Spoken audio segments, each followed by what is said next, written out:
to the WrestleHavoc Podcast on YouTube, where we discuss everything in and outside of the squared circle. We talk all that goes on in the realm of WWE and AEW every week. And now, here's your host, the one that will give you a reality check on pro wrestling, Flamin' Ricky DeReyes. This is the WrestleHavoc Podcast. What's up, everybody? It is Flamin' Ricky DeReyes, right here on the WrestleHavoc Podcast, here to review AEW Dynamite from April 12th, 2023. I'm a little late when it comes to this Dynamite review, but nonetheless, we are here to discuss AEW Dynamite. Overall thoughts on this show. Not really the best Dynamite this week, to be quite honest with you. We had a couple of good matches on the show. We had a couple of not-so-good matches on this show, and probably if you guys are tuning into this review, you guys know what the match I'm talking about. The main event between Chris Jericho and Keith Lee. That match didn't really live up to the hype in my opinion.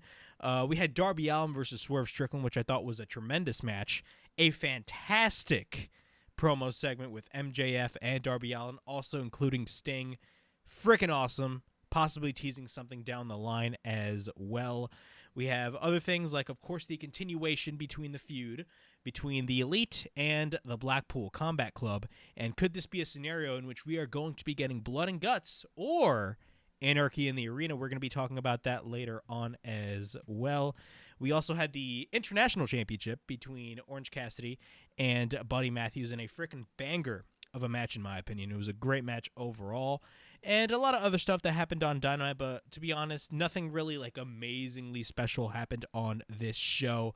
Really, when it comes to AEW, right now everybody is talking about CM Punk, and it looks like CM Punk's return is more likely as we head towards June, because AEW did announce a show, I believe in the month of June, that's going to be in Chicago. I believe it is the Go Home Dynamite before Forbidden Door, which is going to be in Canada, so we're not going to be talking about CM Punk. I'm actually going to be saving that for the next episode of the WrestleHavoc Podcast, which hopefully I can upload it on Sunday.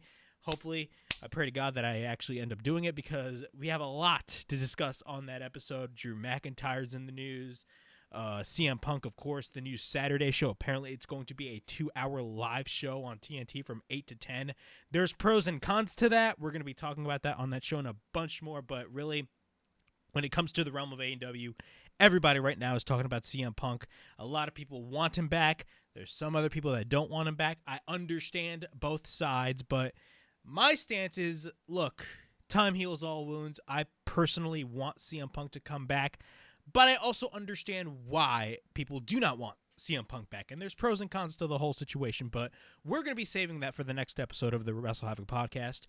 Right now, we are going to be talking about AEW Dynamite. Before I get on with all this craziness regarding AEW Dynamite, make sure to like and subscribe to the WrestleHavoc Podcast right here on YouTube, in which we discuss everything in and outside of the squared circle. Make sure to like and subscribe for more content, and as the frickin' referee would say, ring that damn bell for more notifications. Also, the WrestleHavoc Podcast is also available on audio platforms. It is available on Apple Podcasts, Spotify, Anchor, and Google Podcasts. So if you guys want to listen to the WrestleHavoc Podcast in audio format, it is available on all of those platforms. If you guys haven't checked out my Raw review, it was a slightly better show this week than previous week's atrocity, which was the Raw after WrestleMania, in which Vince McMahon basically came in and fucked everything up. But this week's Raw was a slightly better show. If you guys haven't checked out the Raw review, the link will be in the description of this video. But yeah, also when it comes to the Raw review, I still haven't uploaded the audio version of the Raw review, so hopefully by the end of this weekend, I will be able to upload that audio version as well. So all that stuff will be in the link in the description below. You guys are all covered. But yeah, let's get on with AEW Dynamite. Now, one of the reasons as to why this review is a couple of days late, probably like a day late, is I was mad busy this week, man. Like, I like, school was, like, stressing me the hell out, and unfortunately, school has to come first, and I was actually planning on doing this on Thursday, but I'm going to be honest, I sat on my ass the whole day. I didn't even do anything. I don't know why. That is my fault, and I blame myself for that. I'm brutally honest with you guys. I honestly feel like doing a video, but that's on me. That's my fault. But yeah, man, we're going to be talking about AEW Dynamite. Again, not really the best Dynamite this week. There was a couple of good things on the Dynamite show. I mean, I'm not going to sit here and say it was a bad show because it wasn't. It's just there was a lot of things on this show that I just did not really care about. Like we had an Ethan Page and Matt Hardy segment. And another thing I forgot to mention, Jeff Hardy makes his return. That is something I completely forgot to mention. Jeff Hardy actually made his return on Dynamite, and we're going to be talking about that as well. He did make his return, but there's a lot of skepticism regarding Jeff Hardy, and I will be talking about that as well. But overall, it was a fine show, nonetheless. Not the best show that AEW has put on, because usually when it comes to AEW Dynamite, you would expect banger shows every freaking week. But newsflash, they're not going to hit a home run every week, and unfortunately, this is one of those instances where really it wasn't really the best Dynamite, in my opinion. But the show kicked off with Darby Allin taking on the no longer Mogul affiliates. It's now known as the Mogul Embassy, with Swerve Strickland as the leader. He sold 51% of the Mogul affiliates to the Embassy with Prince Nana, Brian Cage, and everybody else. We found this out on Rampage / Battle of the Belts this past Friday on TNT, which I actually did watch. It was not a bad show, but I just didn't really care about it. I mean, Battle of the Belts is not really an important show, same as Rampage, let's be honest with ourselves. I mean, having Swerve Strickland team with the Embassy is very weird in my opinion, but I'm going to give it a chance. I gave the Mogul affiliates a chance, but let's be honest, the Mogul affiliates, the original incarnation of the Mogul affiliates, did not go anywhere. Literally, that shit did not go anywhere whatsoever. Honestly, hopefully, I mean, I still have high hopes for Swerve Strickland, and I think he's going to be a main eventer in the next couple of years, but I mean, teaming up with the Embassy is a little weird, because I remember when he first made the announcement of him selling 51%, which was a shot at the whole WWE and UFC merger. Everybody expected something big. Like, I expected, and I even tweeted out a GIF of Bullet Club. I thought he was going to join Bullet Club, but no, apparently I was wrong. But Swerve Strickland merged his group, the Mogul affiliates, with the Embassy, and now they are known as the Mogul Embassy. But overall, what are my thoughts on this match between Darby Allin and Swerve? Great match overall. I really enjoyed this match for what it was. Swerve is fantastic. I believe, correct me if I'm wrong, this was their second match. I believe they wrestled last year. I completely forgot when, but I believe this is their second match. But this was a great match nonetheless. Darby Allin, of course, got the win, considering the fact that he is in a program with MJF, along with the other pillars of the company. But nonetheless, this was a pretty good match. Swerve offers a handshake, but Darby immediately goes for a stunner. After that, Swerve goes to the outside, but then Darby goes for the Tope Suicida. After that, off the top, Darby hits a senton on Swerve onto the outside. At this point, Darby is on the apron, and then Swerve sweeps him, but then he slams Darby on the floor, but then Swerve goes for the jumping stomp on Darby. Swerve then goes to the top of the barricade, but then Darby Allin comes back and drops Swerve down. And at this point, Darby is in control, but then Darby tries to go for the coffin splash onto the barricade. After that, he sets up the steel steps, but then Darby he goes on top of the steel steps, but then what happens is Swerve sweeps Darby, and Darby lands on the steps, which looked absolutely brutal. And then he hits a heel kick on Darby Allin after that. He then drags Darby back into the ring, and then we get a cover by Swerve and a near fall. After that, Swerve is in control over Darby Allin, but then Swerve furiously removes the belt off of Darby Allin and whips him with the belt repeatedly. After that, Darby then fires back with a takedown and goes for repeated right hands. After that, Darby tries to fight back and hits the coffin splash after that. And then he tries to go again, but then Swerve hits the back heel kick. After that, we get a cover by Swerve once again and a near fall, but then Swerve continues to punish Darby Allin throughout this majority portion of this match. After that, he drives Swerve uses the choker that Darby Allin has on against Darby Allin, and he uses it as a weapon. And then he goes for the back heel kick once again. The back heel kick with Swerve is a common occurrence throughout this entirety of this match.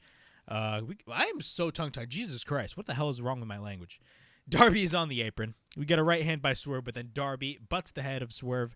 Swerve then fires back and then goes for the back heel kick once again. And then after that, he goes for the stomp on the chest of Darby. Once we're back from commercial break, Swerve then flatlines Darby to the mat. And then he goes to the top, but then Darby comes in. But then Darby he takes out the boot of Swerve. So basically what he does, and this was actually one of my favorite parts of the match, He takes off the boot of Swerve and literally bites the foot of Swerve. He literally bites his foot, and then the crowd was just chanting, "You sick fuck." And then he stomps on Swerve, and then Darby goes for the knee bar on Swerve, but then Swerve escapes. Swerve then goes for the waist lock, but then we get a right hand by Swerve. At this point, both men exchange right hands and both men exchange shots. We then get a headbutt, and then Darby tries to go for the springboard coffin splash, but then Darby lands into a German suplex, a released German suplex by Swerve Strickland. At this point, Swerve regains control, but then Darby counters Swerve and hits an inverted DDT. And then we get a cover by Darby and a near fall, but then Darby continues to fight off Swerve, but then Darby applies the knee bar. And then Swerve makes it to the bottom rope, but then Darby goes to the top, and then Swerve gets Darby up on the apron. And then Darby counters with a Poison Rana on the outside to the floor, which was fucking insane. And then Darby gets back to him in the ring. At this point, he hits the coffin drop, but then what happens? The Embassy's Prince Nana from Ring of Honor comes out along with the Embassy. We get a cover by Darby, but then Prince gets Swerve's foot on the rope. After that, Darby goes after Prince Nana, but then after that, Brian Cage comes out, and Darby goes back into the ring.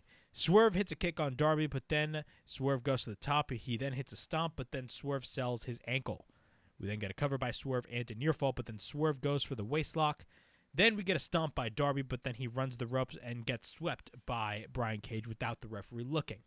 After that, the referee then kicks out Prince Nana and Brian Cage. Swerve, then after that, regains control. Darby proceeds to take him out, but then Darby goes for the code red. We get a cover into near fall and then applies the Last Supper pin roll-up. And we get a cover. Darby Allin gets the win with the Last Supper. Overall thoughts on this match? Pretty good match to open up Dynamite. Really good match. Unfortunately, yes, Swerve, on the show, after he formed this new version of the Mogul Affiliates, having Swerve losing, it sucks because I really like Swerve. But when it comes to this instance, of course, Darby Allin was going to get the win, considering the fact that he's in a major program right now with not only MJF, but also the rest of the pillars in AEW, because they're most likely building towards a four-way match at Double or Nothing in Las Vegas. But that was not really the best thing that happened during this. The best thing that happened was this amazing segment that happened after the match. What happens is, after the match, the world champion, the Triple B, the man that holds the Triple B, the AEW world champion, Maxwell Jacob Friedman, comes out. And MJF has the microphone, and when MJF has the microphone, he is going to say some fucked up shit. He calls him Frankie Dinky Darby, and he calls Milwaukee, Wisconsin, Midwaukee. And then he says he will give Darby Allin credit, and he basically puts him over after the match he had with Swerve. And then we get a bunch of Darby Allin chants, or Darby chants by the crowd, I should say. He talks about it was impressive knowing that his daddy, Sting, wasn't out here. Truly inspirational. Of course, it was great because he is great. At Full Gear, he mentions their match that they had at Full Gear 2021, which was an amazing match. If you guys haven't, which watching this review, I guarantee you guys probably watched that match. Everybody has. But that match that Darby Allin and MJF had at Full Gear 2 years ago, that was the opening match of Full Gear in 2021. That match was a classic. Just a fantastic match overall, and they're definitely going to be running it back in the future. But he mentions their match at Full Gear 2021, talks about how he ain't afraid to admit how they had one of the greatest matches in the history of professional wrestling, and he is also afraid to admit that he even thought Darby himself is an emo schmuck. Pound for pound, he is one of the best people he stood across the ring. However, he has 2 words to say that he will prove that his name is Maxwell Jacob Friedman, and Darby, those 2 words are headlock takeover. Again, nice little nod to their 2021 feud. He laughs on the mic, and that's right, he beat him with the maneuver so simple, and he thinks that he can take the Triple B off of him. Darby says he knows he is as bright as everybody in the arena, and that means he suffered 30 concussions. He is not on the level of the devil.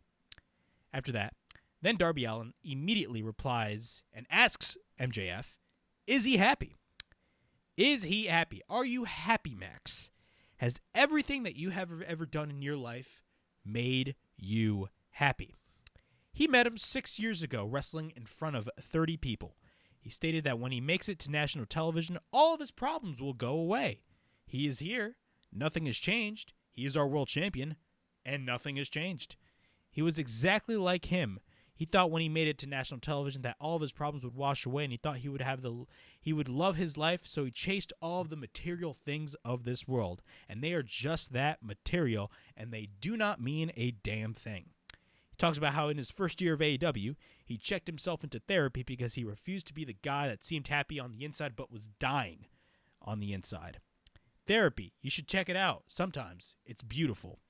And talks about how the biggest thing he found out in therapy was that life didn't matter about him, or I should say it didn't matter about him. It mattered about his family and just taking care of your family and close ones living beautiful lives. He stopped caring about him, and cared about everybody else. With the money he made from AEW, he bought his family his house, and he helped his dad retire. And talks about how, no, Sting is not my dad. He is just my best friend in this whole entire company. This is just a 15-minute ride, and yes, this is only a 15-minute ride, and he refuses to get off this ride and wonder, who are all these random people that led to his life? Yeah, he is not like him. He's not going to lower all of his morals to be somebody in this world. So if he has something to say, keep talking. And then MJF responds. Talks about how we got a slew once again of Darby Allin chants from the crowd. And MJF asks Darby Allin, do you know who he is? He is an arrogant little boy. And he talks about how he asks Darby, you think you have to go through what everybody else in this business has to go through for decades to make it to the top? He is so sick and tired of him, Jack, and Sammy whining about all of his own morals. Morals kill careers in this sport, and that is a fact. He stands here like he's some sort of daredevil. He thinks he is a gutless coward because he doesn't have the balls to sacrifice what must be sacrificed. You think he is an idiot, Darby? Huh? He thinks he is not keenly aware that he might not end up in his deathbed alone. He thinks he is not keenly aware that if the afterlife exists, he may not go to heaven. Let him make something very clear. He could give a shit. You want to know why? Because as long as this title is with him, that is all that matters. And that is the difference between MJF and Darby Allin and the other two pillars. He is willing to do whatever it takes, but not him. Listen to him. He is walking. He's basically doing whatever it takes to leave a legacy in this sport. By the time he is done, his legacy will read as follows: MJF, the greatest of all time. And you know what his legacy will be for Darby? He can keep his morals because his legacy will be this: Darby Allin, Sting's bitch. After that, Sting's music plays. Tony Schiavone on commentary is doing the whole "It's Sting" spiel. After that, Sting comes out. And you know when Sting comes out, shit's going to get real. After that, Sting does his typical woo and, does his typical stuff. And Sting, we get a bunch of Sting chants by the crowd. And he talks about how he just wants to know about this daddy daycare we were talking about that MJF constantly was mentioning for the past couple of weeks. And he wants to know that it offends him deeply. He doesn't view himself as a daycare kind of guy. He sees himself, as you know, like a cheerleader, and then he takes out a bunch of pom-poms and throws it on the face of MJF, which is basically treating him like a little bitch, which is hilarious. And he brings out the pom-poms and shoves them into the face of MJF, and he talks about how he has somewhat of a fever, and the only cure for his fever is more pom-poms. And it looks like he offended him deeply. He promises he will show that if he promises to stop talking about this Cody daycare stuff, and then he stopped. And then the whole crowd is just like, oh. And then Sting himself on the microphone is like, oh, I said Cody, didn't I? Nice little nod right there. I love how they mentioned Cody Rhodes because that's very much true. In the first few months of AEW, MJF was paired with Cody Rhodes until the match with Jericho, until he basically threw in the towel and shit. But that's another story for another time. He talks about how he said Cody, and the truth hurts, doesn't it, Max? Because he had a cheerleader and had a support system in Cody Rhodes. And he himself is a support system for Darby, and a young surfer Sting had a support system under the name Ric Flair. Yep, Slick Rick. Thank you, Ric Flair, for putting him on the map. Love you, Nature Boy. And then there we went to Crow Sting, and then we went to Wolfpack Sting. And then he gives a little nod to Kevin Nash. Love it, Kevin. And then he gives a nice little nod to the late, great Scott Hall. Love you, Scott. And talks about how he guesses that he still has a little bit of Joker left in him. Of course, he's talking about Joker Sting from TNA back in 2011, I believe. And that was a nice little touch right there. Sting was actually pretty badass as Joker Sting. I pretty much dug that. Talks about how he doesn't have a hunger or thirst for that world title. Let's face it. He's going to be real right now. Showtime is almost over. But showtime is starting for Darby Allin. And Darby Allin, Max, mark my words, Darby Allin will become AEW's World Heavyweight Champion. And he promises it is showtime. And after that, Darby Allin speaks and talks about how this fake plastic world hasn't taken him alive, Max. He is leaving the same person he came in, and he is also leaving the man who ends up this reign of terror and becomes the next AEW World Champion.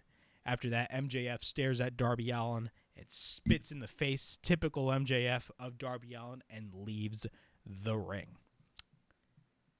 That was a lot of information to take into. We're now 21 minutes into this review, and we just went through an amazing promo segment between 3 wrestlers, 1 legend, and 2 future stars of this business, or present stars, I should say, of this business. What are my thoughts on this opening segment? This was fantastic.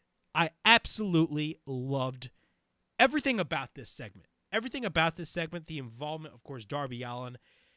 If there's one thing that you can say really good about this feud, and trust me, there's a lot of good things that you could say about this current feud regarding the 4 pillars, but if there's one thing that you can say about MJF alone, is that literally MJF is making all of these 4 pillars look extremely well, especially Darby Allin. Darby Allin was always great with his promos, but literally the promo that he cut this past Wednesday on Dynamite definitely upped the ante, in my opinion, and Darby Allin definitely went up a notch, and he's starting to be closer to the level of an MJF. It's no secret Darby Allin is basically this generation's Sting. I mean, for God's sakes, he's paired with Sting. But overall, Darby Allin, his promo was fantastic. But I also loved the involvement of Sting, because of course, Sting is paired with Darby Allin, and makes total sense for Sting to come out. But Sting mentioned in this promo that showtime is almost over. We've been hearing reports that this is most likely going to be Sting's last year in the ring. And I theorize that maybe for Sting to go out, it could play a part in a feud with Darby Allin, in a one-on-one feud. Because we all know, as we're headed to Double or Nothing, they're going to be doing a 4-way match.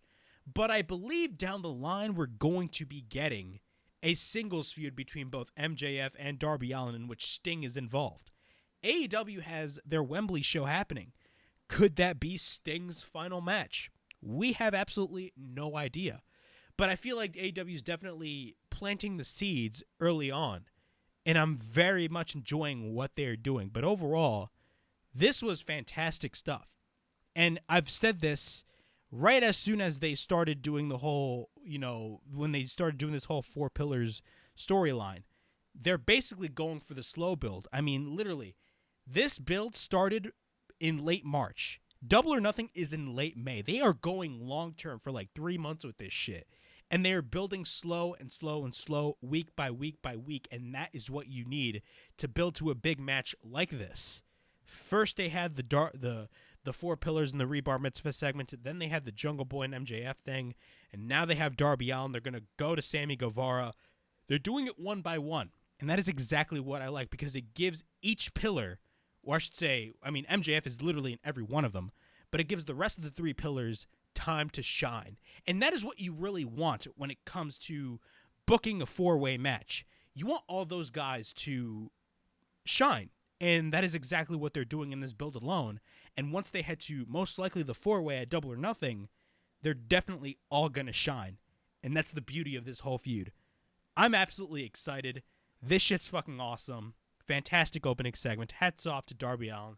Hats off to the legendary icon Sting. And hats off to MJF. Great stuff. we had Powerhouse Hobbs versus Silas Young for the TNT Championship. I did not give a shit about this match at all. It was a squash match. Basically, Hobbs runs over Silas Young and hits a spine buster and picks him up and drops him down face first, and we get a cover, and he retains the TNT Championship. What a waste of time. And on the Titantron, now they did show that Hobbs came into the building with a new car, and what happens was after the match on the Titantron, Wardlow shows up and wrecks Wardlow's new car that QT Marshall had gifted him. And he has a forklift, and he basically smashes it through the windows of that new car, and then he flips it over. And after that, Wardlow comes out. Both men fight it out, and then the wrestlers come out to separate both of them. At this point, Wardlow gains the advantage, and then Wardlow powerbombs Aaron Solo off the stage through a table. And then we have the match official. We're going to be getting Powerhouse Hobbs versus Wardlow for the TNT Championship next week on Dynamite. What are my thoughts on this feud? I've said this before, and I'll say this again. The TNT Championship is in fucking shambles. Let's be honest with ourselves. Are you excited for Wardlow versus Powerhouse Hobbs? Because I am not. I could give a crap. I could give a shit about that match. And that is no disrespect to Hobbs or Wardlow. I think both are great, but let's be honest with ourselves. I feel like the true mid-card championship in AEW right now is not the TNT Championship, it's the International Championship. The International Championship right now is the more important mid-card championship in AEW. That belt is treated more importantly than the TNT Championship. The TNT Championship is just what it is. It's a television championship, and it's a television championship right now that means absolutely nothing. And honestly, I could even say the same thing about the TBS Championship. I am not invested at all in what Jade Cargill is doing. I like Jade. I think she's great, but what has gotten me invested in Jade? The answer is very simple. Nothing. Just like Powerhouse Hobbs and Wardlow and that whole feud doesn't really have me invested at all in what they're doing. This TNT title scenario is in fucking shambles, and unfortunately, I don't care. I just don't. It sucks because when the title first debuted, the title meant something. When Cody had it, when guys like Brody Lee had it, when Darby Allin had it in his first run, when Miro had it. Now, it's just like, who cares, you know? The title has been flip-flopped over and over and over again.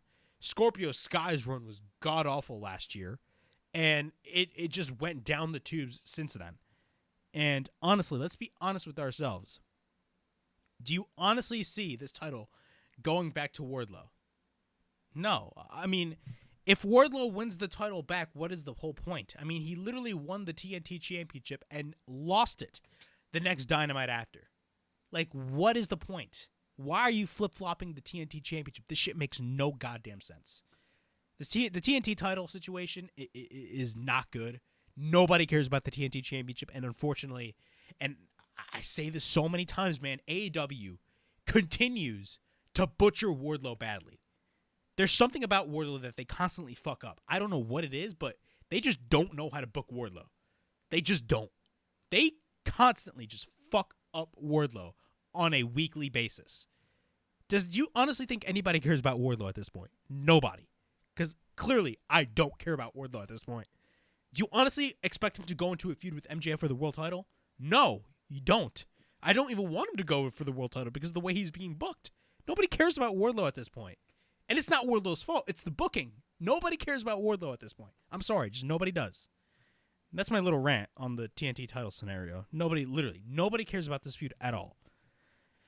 We got a video package of the newly signed Switchblade Jay White, who was just announced that he's going to be wrestling Commander this Wednesday on Dynamite, which I'm absolutely excited. I actually sat down and watched Rampage. But we got a video package of Jay White and Juice Robinson from Bullet Club. It talks about the history of Bullet Club with a lot of the stars of AEW, with guys like Kenny Omega, the Young Bucks, Cody Rhodes, all those guys. And Jay White says that they are now known as Bullet Club Gold. So it's official. AEW now has their own Bullet Club faction. I'm actually intrigued. I don't follow New Japan Pro Wrestling, so I don't know what's really going on in the realms of Bullet Club right now over there. But bringing Bullet Club and having your own Bullet Club stable in AEW definitely has a lot of potential. I've always said this, man. When it comes to Jay White, give it a year and Jay White can be a main eventer. I'm going to give it a year. I think, a lot of people tend to say when AEW signs a new talent, they tend to fall to the wayside and get lost in the shuffle. I genuinely believe that is not going to be happening with Jay White. And I say this because of the fact that Tony Khan knows the caliber of a talent like Jay White, and he just sees instant main eventer. I mean, for fuck's sakes, WWE passed on Jay White. How the fuck do you pass on Jay White? Jay White, I guarantee you, in a year will be a main eventer, and this whole Bullet Club thing can definitely take off. We're just going to have to wait and see what they do, but it's definitely interesting to see what they're going to be doing and what's going to be happening as we head towards the months, and even as we head towards Forbidden Door, because Forbidden Door is coming up in June, and things are getting a lot interesting. We got Orange Cassidy versus the House of Black's Buddy Matthews for the AEW International Championship. Overall thoughts on this match. This was a banger match, man. This was fantastic stuff. I absolutely enjoyed everything that I watched on this match. Cassidy has had a tremendous run with the International Championship, and I talked about this when I gave that small rant on the TNT Championship. The International Championship right now is AEW's true mid-card championship. It just is. The TNT Championship is nothing more than just a boring television title. If you really want to think about it, it's basically the WCW television title in 1999 or in 2000. That's what it basically is. And I hate to say that because the TV title really didn't mean jack shit during those years in WCW, but, I mean, let's be honest with ourselves. Like, the TNT title just doesn't mean anything. It really doesn't. I don't care about the TNT Championship like I did 2 years ago or 3 years ago. The International Championship is literally on that level of your true mid-card championship, and I could even go as far as to say it could even be close to as on par with either the IC title or the US title. It's no secret that the Intercontinental Championship right now in all of wrestling is the most important mid-card championship because Gunther is holding that title and they're booking Gunther tremendously over in WWE.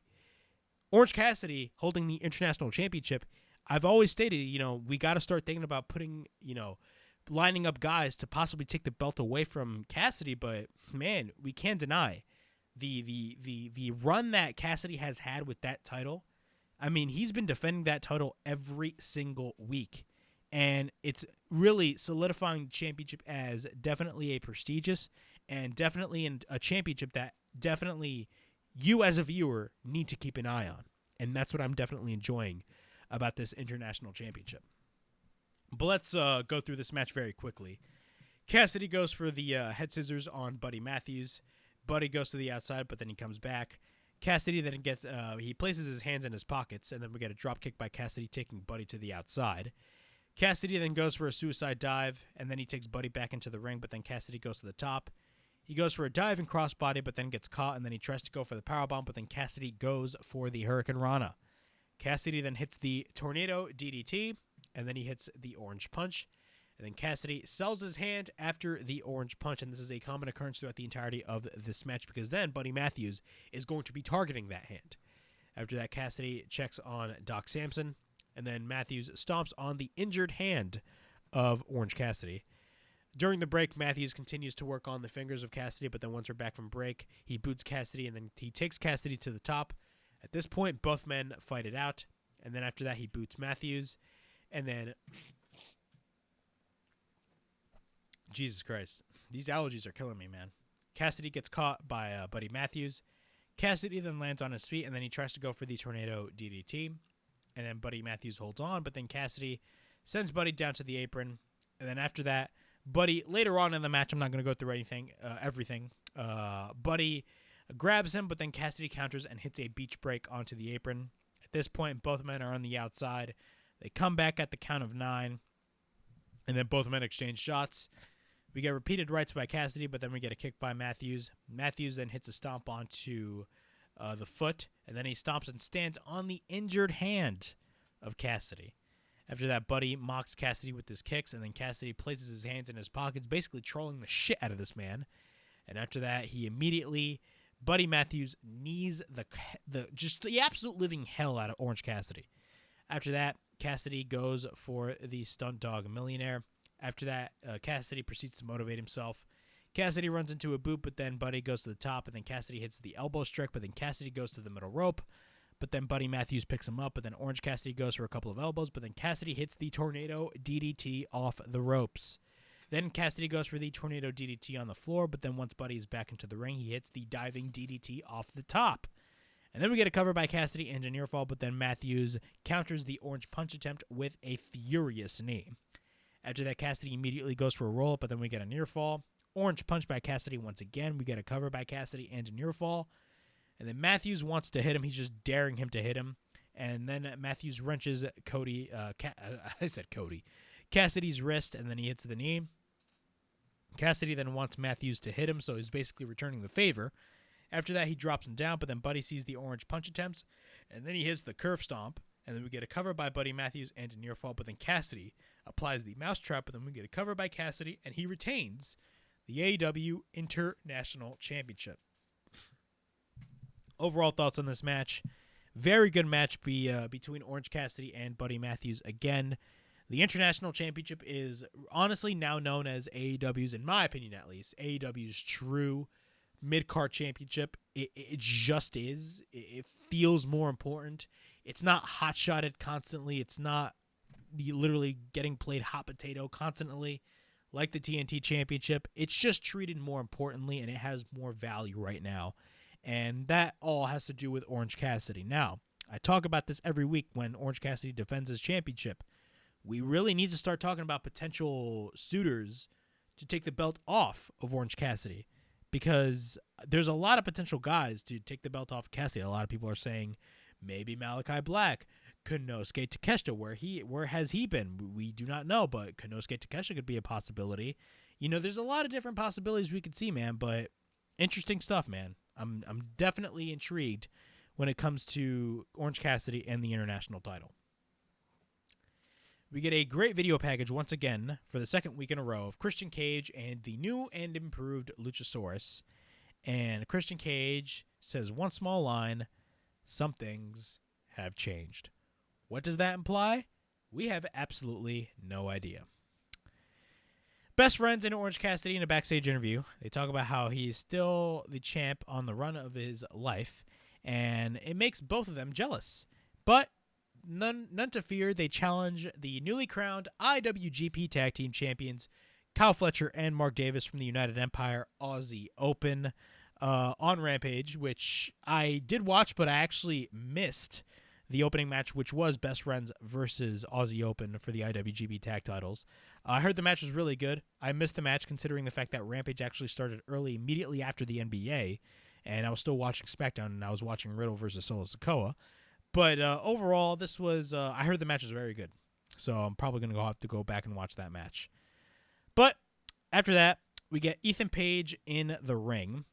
Ethan Page says he and the Firm have had a bit of a rough patch.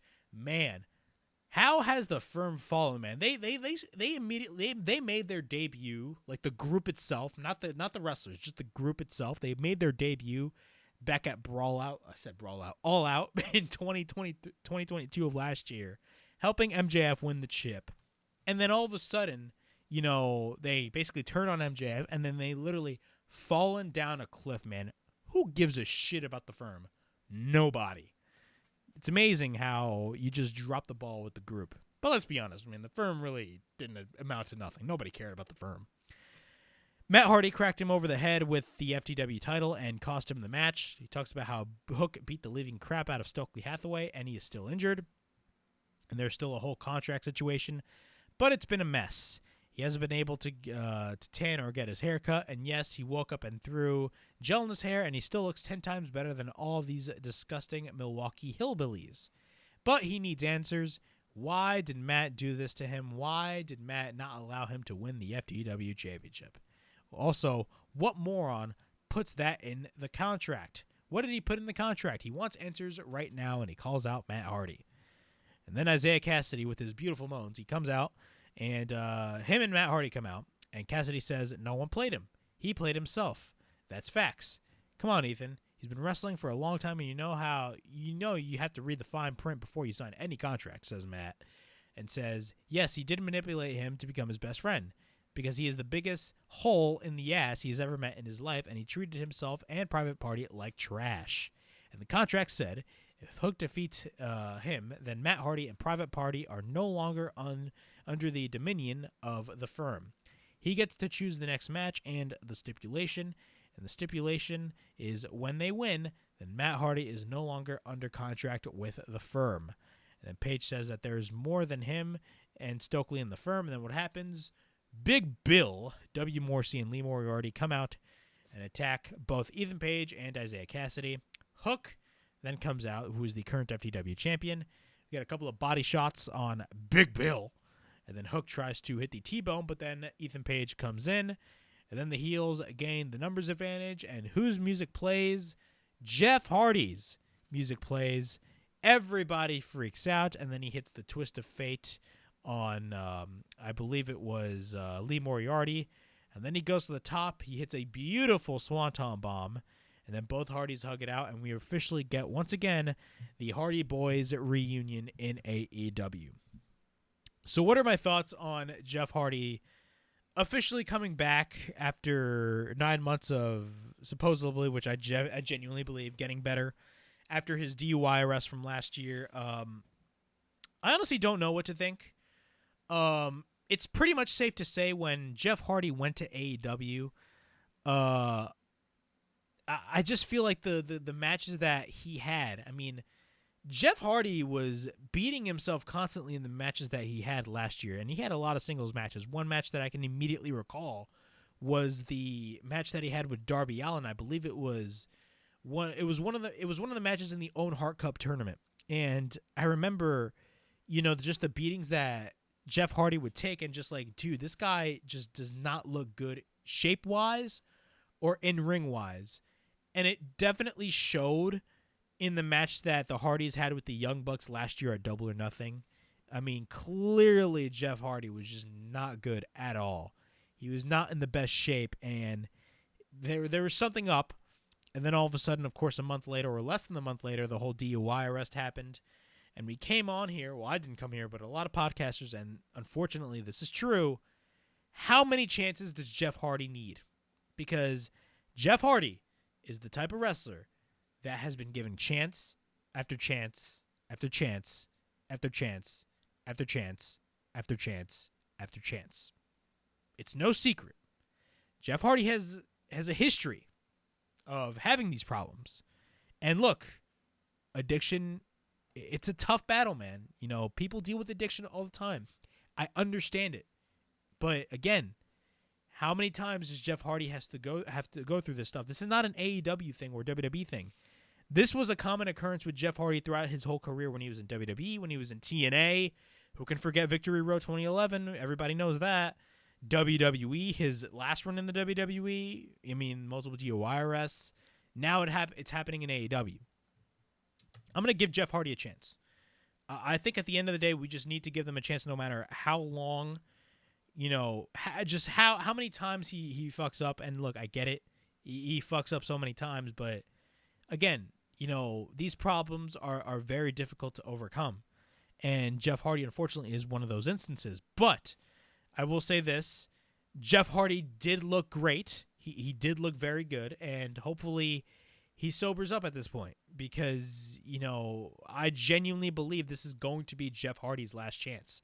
I feel like Tony Khan is like looking at Jeff Hardy and be like, hey, Jeff, look, this is your last chance. If you mess up again, you're gone. And honestly, if I was Tony Khan, I would have said the exact same thing.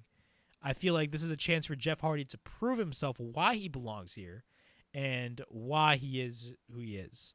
And definitely, I hope all the best for Jeff Hardy. I think him coming back is great. A lot of people think it's a little too early, and if you think that, I do not blame you. I honestly do not blame you if you think it was a little too early. Do I think he should be in the ring immediately? No. I believe he recently had eye surgery, so we are not sure what is going to be the case in ring-wise for Jeff Hardy, but I don't think right now is the best time for Jeff Hardy to start wrestling again.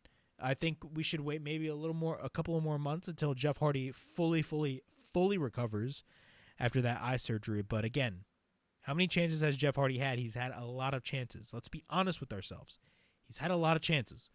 But we're just going to have to wait and see what goes on. And honestly, at the end of the day, I wish all the best for Jeff Hardy.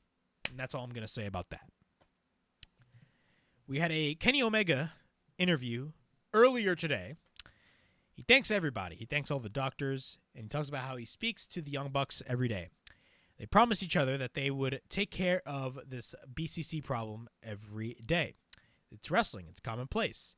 They made the impact, but they left him. They attacked Don, and they left him laying in a pool of his own blood, leaving his skull split open. And he takes that personally. He gets out. This isn't, look, he'll get it out right now. He knows that Don Callis isn't the most likable guy, but he is still family. And when you mess with somebody's family, you cross the line. It's blood for blood, but they would like to hear that, so it's not blood for blood. What he will do to them when he sees them the next time, it will be much worse. Much, much worse. Great promo by Kenny Omega, but that's not even the tip of the iceberg. We then get the Blackpool Combat Club versus Michael Nakazawa and Brandon Cutler of the Elite. Basically, the Blackpool Combat Club just immediately goes straight for the attack. Now, you would think that this match would just basically be your typical Blackpool Combat Club squash match. But that actually wasn't the case. Nakazawa and Brandon Cutler actually fought back, and Nakazawa and Brandon Cutler actually got color in this match. The match starts, Nakazawa tries to fight back. Claudio goes for the swing. He applies the sharpshooter. We get a backdrop by Nakazawa. Moxley is in. Brandon tags in. We get a couple of headbutts by Mox. You had Claudio just basically wrench and just constantly bash the head of Nakazawa face first on the apron. Moxley goes for the King Kong lariat, and then he hits the Death Rider. After that, he applies the Bulldog choke, but then Nakazawa comes in. But then Claudio and Mox just do the signature BCC elbows on both of them.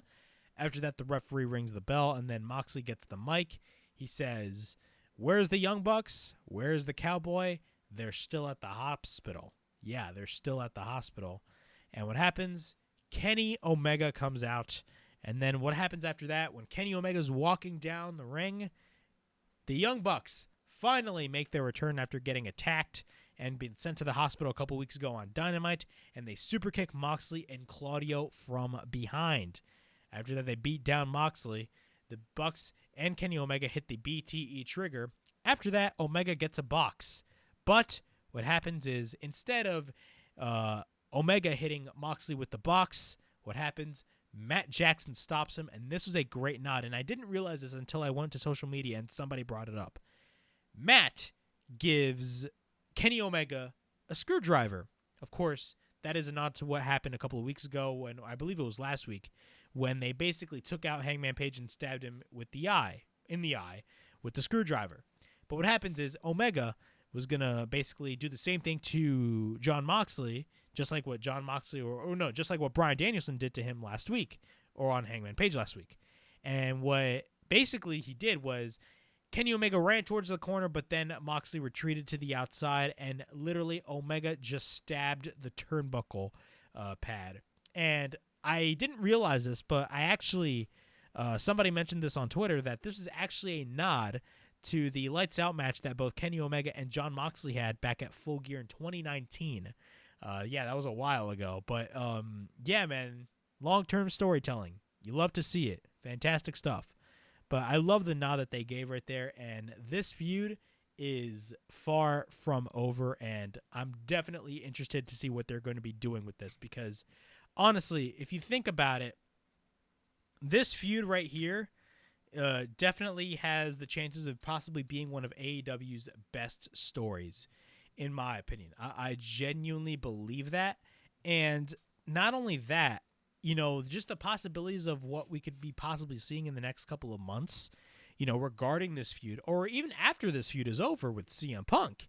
I mean, again, the possibilities are endless, and honestly, man, we could be potentially seeing either Blood and Guts or at Double or Nothing, Anarchy in the Arena. And you know what?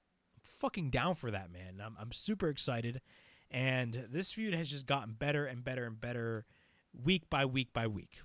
I'm very much intrigued to see what they're doing. After that, we got Ruby Soho and Toni Storm versus Riho and Sky Blue. Pretty short match overall. Nothing really special. You guys know how I feel about the Outcasts.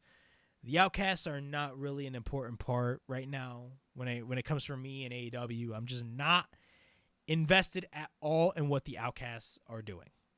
That's basically me. We got Ruby Soho and Toni Storm versus Riho and Sky Blue. I will say this, though. The match itself was not bad. We get a chop by Storm. We get a kick by Sky Blue, followed by an enziguri. Riho and Ruby tag in. At this point, Ruby is in control, but then we get a running drop kick by Riho, followed up with a double drop kick by Riho and Sky Blue on Storm. Riho then off the top hits a crossbody onto the outside, but then once we're back from commercial break, we get a roll-up by Riho and a near fall. Sky Blue tags in, and then we get a knee by Sky Blue, but then Storm misses the hip attack, and then we get a kick by Sky on Ruby Soho on the apron, but then we get a Hurricane Rana on Storm by Sky Blue onto the outside. Once we're back into the ring, Sky goes to the top, and then she hits the crossbody. We then get a cover engineer fall when Riho goes for the stomp on Ruby Soho. We then get a kick by Storm on Ruby, but then on Sky on Storm. Riho then goes for the crucifix bomb, but then we get a German suplex by Storm on Sky. We then get a running hip attack by Storm on Sky, and then she goes for the Storm Zero, and we get a cover, and the Outcasts get the win. After the match, all three heroes go for the triple power bomb on Riho. First, they're knocking off the NWO, and now they're knocking off the Shield. After that, Jamie Hayter comes out, and then she gets the shit beaten out of her. After that, Britt Baker comes out for the save. Couldn't she easily come out with Jamie Hayter? Like, Jesus Christ. And then she takes out everybody. And then Saraya and Ruby Soho fight it out, but then Saraya and everybody else retreats. Let's be honest, man. Every time when there's a women's match involving the Outcast, the same outcome after the match happens. The same angle happens. There's a run-in with Jamie Hayter. A brawl breaks loose, blah, blah, blah. The same shit over and over and over again. When are we going to be seeing something different? When are we going to be seeing something new? I'm kind of tired of these run-ins regarding the Outcasts and everybody else with Jamie Hayter.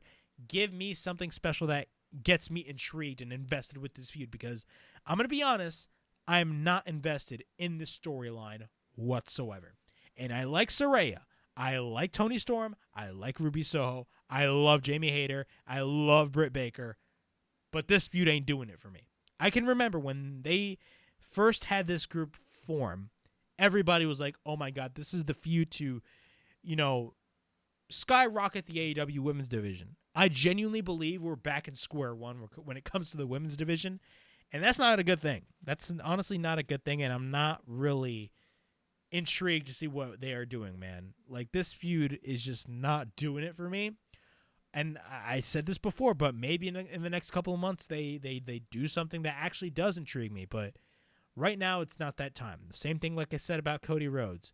I thought he should have won at WrestleMania, but they didn't do it. He's probably going to win at a future date. But let's be honest, you're not going to get that moment. And honestly, when it comes to this storyline with the women's division, with the Outcasts, I just think it's just not going anywhere. I really believe that. It's not going anywhere at all, and I'm not invested whatsoever. We then get Keith Lee versus Chris Jericho. Overall thoughts on this match. I like Keith Lee. I like Chris Jericho, but this match was kind of boring to me. Nothing really special in this match at all. Everybody is crapping on Keith Lee with his new wardrobe, and even though if it is Keith Lee's creation, I'm gonna be honest, I don't like it either. I think it looks weird. I just don't like it. But if Keith Lee wants to do it, let him be him. All power to him. But overall, this match was not really the best match to main event of Dynamite, in my opinion. I would have much rather had maybe, like, I don't know, Orange Cassidy versus, Buddy Matthews closing the show instead of this match, but it is what it is. But one thing good I can say about this match, especially regarding Keith Lee, is that Keith Lee is super over, and it looks like they're still going to be doing the whole thing with Swerve and Keith Lee. Yeah, remember they were still feuding. We get a bunch of bask in his glory chants. And we get a couple of chops by Jericho on Keith Lee. Keith Lee fires back with a chop, and then Lee drives down Jericho to the mat. After that, we get repeated body shots on Jericho into the corner, but then Jericho blocks the double overhand chops. After that, we get a headbutt by Jericho, but then we get a chop by Jericho, followed by a double overhand chop by Keith Lee on Jericho. After that, he takes Jericho up, but then we get repeated body shots by Jericho, sending Jericho into the corner and hitting a splash. After that, Keith Lee is in control. We get a slam by Keith Lee, but then Keith Lee goes to the top. But Daniel Garcia of the JAS is on the apron. Jericho comes in, and then he takes Jericho to the apron, but then he hits a drop kick on Jericho. Once we're back from break, we get a right hand by Jericho, followed by a chop, and then Keith Lee takes him into the corner. He then runs into a boot by Jericho, but then Jericho runs to the top and hits a drop kick, but then after that, he hits the lion salt. After that, we get a cover by Jericho and a near fall, and then we get a right hand by Jericho. After that, Jericho runs into a clothesline, but then he follows up with the shoulder tackle. But then Garcia interferes and grabs the boot of Keith Lee after that. At this point, Jericho gets caught, but then Lee goes for the bear hug. Jericho fights back, but then Lee hits the clothesline, but then he gets Jericho up. Jericho goes for the roll-up, but then we get a kick by Jericho. Keith Lee goes for the pounce, period. After that, Keith Lee goes to the middle rope, but then he hits the moonsault, but then Jericho ends up getting the knees up. But then Keith Lee gets up, but then Keith Lee plants him down to the mat. We get a cover into near fall once again, but then he picks up Jericho. Jericho escapes and gouges the eyes of Keith Lee. After that, after he gouges his eyes, Jericho applies the walls of Jericho. Keith Lee then grabs the ropes, but then Jericho at this point argues with the referee. After he argues with the referee, we get a double overhand chop by Keith Lee. He then throws Jericho across the ring, but then he manages to pick up Jericho, but then Garcia goes for a shot to the back. After that, Keith Lee throws Garcia in the ring, and then we get a double clothesline on both Jericho and Keith Lee. Jericho then tries to hit the code breaker, but then Keith Lee gets him up, and then he hits the powerbomb. At this point, once again, Daniel Garcia gets involved. He distracts the referee, and then what happens? A masked man comes out, and it's Swerve Strickland with the mask, hits Keith Lee, and he takes him out, and we get a cover by Jericho, and Jericho gets the win over Keith Lee. After the match, Adam Cole comes out, and he comes to the aid of Keith Lee, and I see a lot of jokes saying, oh, Adam Cole is going to be Keith Lee's manager, blah, blah, blah. It's not that scenario. Both men are baby faces now. Yes, they do have history in NXT, but it was a nice, I don't want to say shot to WWE because everybody knew that if he stayed with WWE and he was going to be in the main roster, they were going to put him as Keith Lee's manager, and they would have both ended up getting released anyway. But it was a nice little touch right there. He comes to the aid of Keith Lee, and actually, this is actually something good that came out of this was I loved the ending that, again, this is storytelling, as we're saying right here, man. You know, a lot of people say AEW does not tell stories, but they clearly told a story right here. Of course, a couple of weeks ago when Adam Cole wrestled his first match back after his almost career-ending injury, you had Jericho literally come to the aid of Daniel Garcia, and you had literally Jericho walk Daniel Garcia up the stage, and you had the camera pan to Jericho looking in the side towards the ring with Adam Cole. Adam Cole basically came to the aid of Keith Lee, and he basically did the same thing. That is top-tier storytelling right there. Now, overall thoughts on the match, not a good match whatsoever. I wasn't really intrigued with this match whatsoever at all. But to me, that's not the important part. The important part was the match itself. Well, not the match itself, the ending of the match itself and the story that they told in the end. And thing is, I talked about this for weeks on the Dynamite review ever since they first teased this match. I'm excited for Adam Cole versus Chris Jericho. The only problem is I just do not want Adam Cole to feud with the Jericho Appreciation Society for like 5 fucking months. I don't want this to be a Blackpool Combat Club versus Jericho Appreciation or a JAS, a BCC versus JAS feud, which literally lasted from like, I don't know, what was it? Like April or May all the way to goddamn December. You know, we're all an advocate for long-term storytelling, but Jesus Christ, that feud just went on way too long. Just way too long. Nobody cared. But once December hit, nobody gave a single fuck about this feud at all. But hopefully that's not going to be the case. After, you know, the potential match that Adam Cole is most likely going to be having with Jericho, they're definitely going to go full-fledged with something else when it comes to Adam Cole, since we're headed towards Forbidden Door after Double or Nothing. But again, I'm very much excited about a potential match, which most likely we will be seeing a Double or Nothing between Chris Jericho and Adam Cole. I think it's going to be an absolute banker. But yeah, that is all I have when it comes to the AEW Dynamite review from April 12th, 2023. Overall thoughts on this show, I very much, I will say, there are some aspects of the show that I definitely enjoyed. There were some other aspects of the show that I didn't really enjoy. But overall, it was an all right Dynamite, really. Nothing really special. It was not really one of the best Dynamites that AEW has put on. But it was what it was. Again, there were some ups, there were some down. There's a lot of things I criticized. You guys can watch the video and to know exactly what I'm talking about. But overall, Dynamite was an ass show. Not really the best Dynamite that AEW has put on. But yeah, it is what it is. But yeah, that was my AEW Dynamite review from April 12th, 2023. Please like, subscribe, comment down below, push that bell for notifications, and be on the lookout for more videos right here on the WrestleHavoc Podcast, right here on YouTube, in which we discuss everything in and outside of the Squared Circle. Make sure to like and subscribe for more content, and as the frickin' referee would say, ring that damn bell for more notifications. And as always, it is Flamin' Ricky DeRays, signing out. I'll see you guys later.